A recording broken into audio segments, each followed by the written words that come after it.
Lana sat at the pediatrician's waiting room with her head down, twiddling her fingers. The room was stocked with assortment of toys, children's books, and magazines, but Lana wasn't really exactly in the mood for play. "Aw, cheer up, Lana," said Rita, giving her a pat on the back. "It's just a checkup, that's all. You're not due for any shots." "I guess," muttered Lana, assuming that her mother was telling the truth. There had always been something unnerving for Lana found in about the doctor's office. For one thing, she was a bit put off by the overly chipper artwork and the decor in every waiting room. The rainbow-colored foam mat in the center, the toys lay out right in front of her, the pictures of smiling doctors lining the walls. It was almost as if the room itself wasn't trying too hard to cheer her up, luring her into a false sense of security.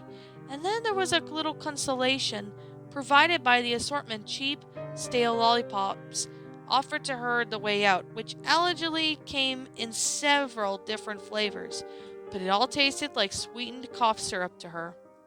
Lana doubted that she was the only one who felt that way, because the other kids in the waiting room seemed to be less derailed by that she was.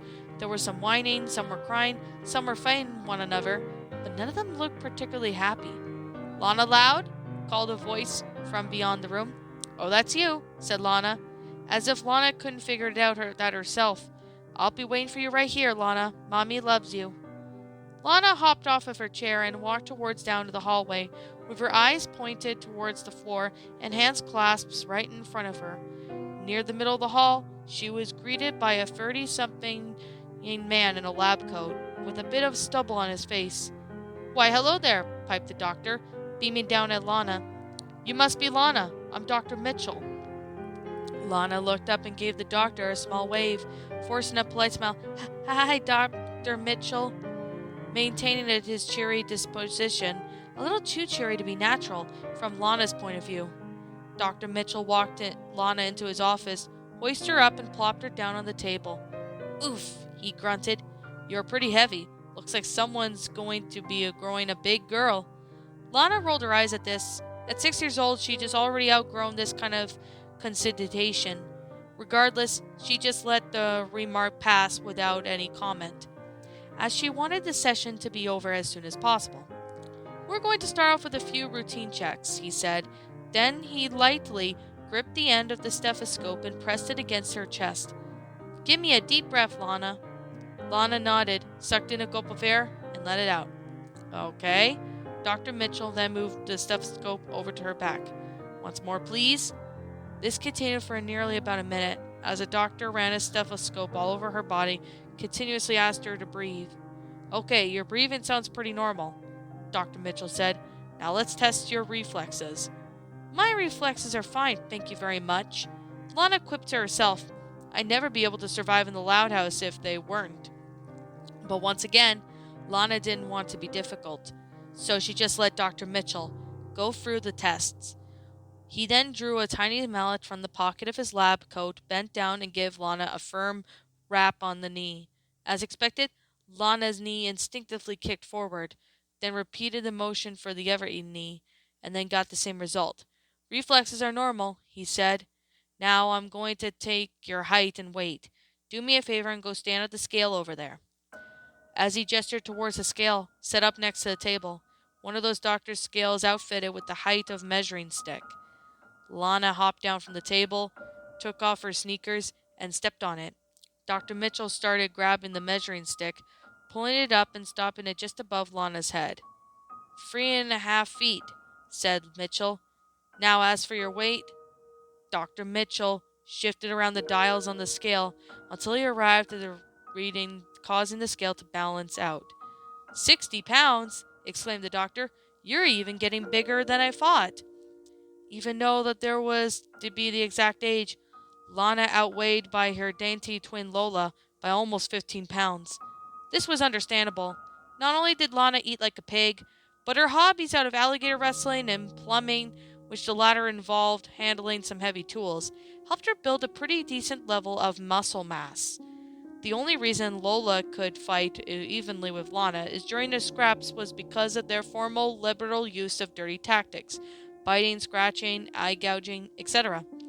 Now let's see if we could do something about that, the doctor said, grunting as he lifted Lana back to the table. Lana eyed at him confusedly. Do something about what? Her weight, 60 pounds? Wasn't that heavy enough for him to cause him to get concerned? What is it?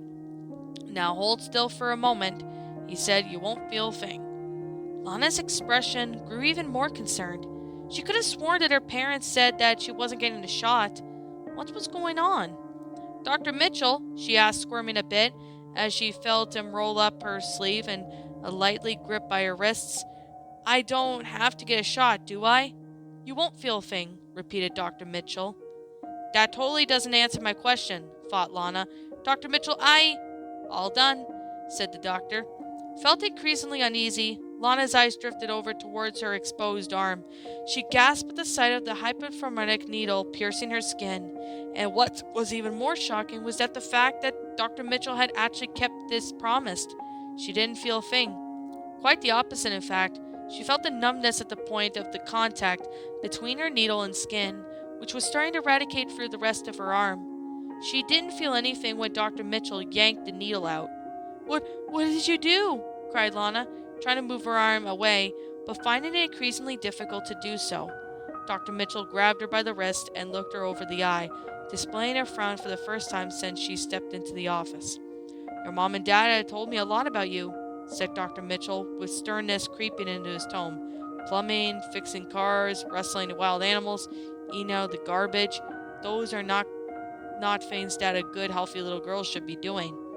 "Says you," spat Lana, prying at Dr. Mitchell's fingers with one hand.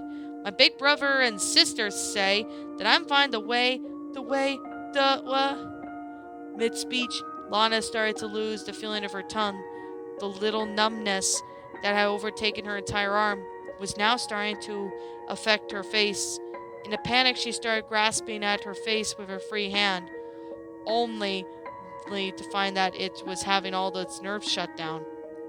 "Now, what we are going to do is turn you into a good little girl," said Dr. Mitchell. "A good, healthy little girl who acts like little girls ought to." Lana, lacking the capability to flee, as the numbness was already starting to spread to her lower body, watched helplessly as Dr. Mitchell walked over to the other side of the room and pulled out a black curtain of the apprentice of the other side. It was a table, upon which lay black, metallic mold in the exact shape of Lana's body, with a door hinged onto the side. There were several things Lana wanted to do at that moment: scream for help, run, and give Dr. Mitchell a swift kick in the groin, enough just to name a few. But all of them were rendered by the impossible, by the fact that she had lost all sensation in her body. Her brain was now a little more than a prisoner locked in the empty, lifeless shell. Dr. Mitchell picked her up and carried her over and dropped her onto the mold, where she had landed with a thunk. As she saw the mold's door slam shut, she heard the click of Dr. Mitchell locking it down. She was stuck with the chilling realization her mom had lied to her. Her guardian, the one of the two people she thought she could trust and take care of. She had told her bald-faced lie, and just the doctors would subject her to whatever this was. Lana would only guess that what was happening, judging by the constant beeping, whirling and clicking she heard coming from the apparatus. She knew that she wasn't going to like the result. At long last, the din of machinery died down, and Lana saw the fluorescent light of the office seep through the darkness. As the door was cracked open, Dr. Mitchell gripped her under her arms and hoisted her out of the mold. Lana was marginally relieved at the fact that she had regained some level and sensation of her body. "Here's the new you, Lana," he announced, as he set a foot first on the floor and wheeled a mirror out in front of her. What Lana saw in the mirror was enough to make her iron-cast stomach churn in disgust. Her eyes were forced open that way, as centered by long pointed eyelashes, underlined with liberal amounts of blush. Her mouth was locked into a wide-open grin, the kind of display that cartoon mascots do in cereal boxes. Her red cap was gone, and now her exposed hair was done up into cutesy, springy pigtails. Her overalls were replaced with a canary yellow sundress, and her sneakers were back with the fancy black buckled shoes. As she grasped at her frozen face, she noticed that her fingernails were all manicured and polished at the same time as their color as her dress. "Ah, let me see the new little Lana," Rita called from the hallway. She emerged into the room, beaming with pride at what Lana had become. "I figure much better this way," she cooed, ruffling Lana's hair. "Don't you agree?" Lana, feeling the bile rising in her throat, wanted nothing more than to dispute her treacherous mother, berating her for letting Dr. Mitchell mold her in such monstrosity. But as she prepped her larynx, the following words came out. By golly, I sure do, Mama. Let's go home." "By golly, Mama?" Lana had no idea where those words were coming from, and she wanted to slap herself for talking like that. But when she tried to do so, she found that her arms were stiff and would only move in a rigid back and forth motion, like a Barbie doll or a toy soldier. And when she followed Rita out the door, she found herself walking in perfect formation, heel toe, with her arms swinging on her sides like motorhomes. As much as she wanted to run out of the waiting room and yell frantic warning to all the kids there, she simply couldn't. She was the good girl now. The sound of her neat, well-polished black shoe-buckle shoes clicking against the hard floor was the last thing she heard before she woke up.